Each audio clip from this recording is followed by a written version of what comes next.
Пайдалы кеңестер каналына қош келдіңіздер. Каналға тіркеліп, қоңырауша белгісін басып кетіңіздер. Қазіргі кезде сүт қосылған шайды барлығымыз тұтынамыз, яғни өміріміздің бір бөлшегіне айналды десе де болады. Америкалық ғалымдар зерттеу жүргізе келе мынадай тұжырымға келген. Бұл сүт пен шай деген екі сусында араластыруға болмайтындығы туралы. Бұл екі сусында араластыру олардың бойындағы пайдалы заттардың барлығын жарамсыз етеді екен.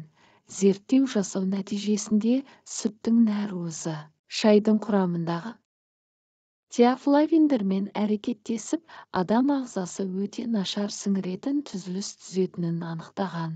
Бұндай түзіліс сүтті шайды жақсы көретіндерде бүйрекке тас жиналуына себепші болатындығын айтып ескертеді. Ғалымдардың айтуынша, денсаулыққа зиян тигізбес үшін бұл екі сусынды бөлек-бөлек ішуге кеңес береді. Шайдың да, сүттің де құрамында ағзаға қажетті пайдалы микроэлементтер мен дәрумендер бар. Бөлек ішкен кезде екі сусында зат алмасуды жылдамдатып, бактерияларды жоюға септігін тигізеді.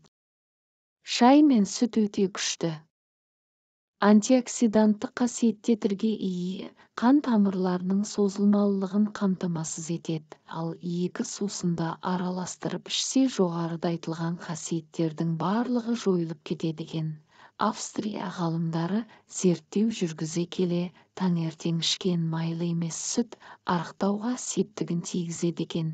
Әсіресе емізулі баласы бар әйелдер сүт қосылған шай ішпеуі керек. Сонымен қатар 3 жасқа дейін балаға сүтті шай беруге тыйым салынады.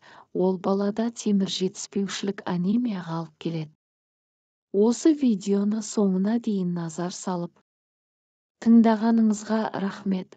Арнаға тіркеліп келесі шығатын видеоларды жіберіп алмаңыз.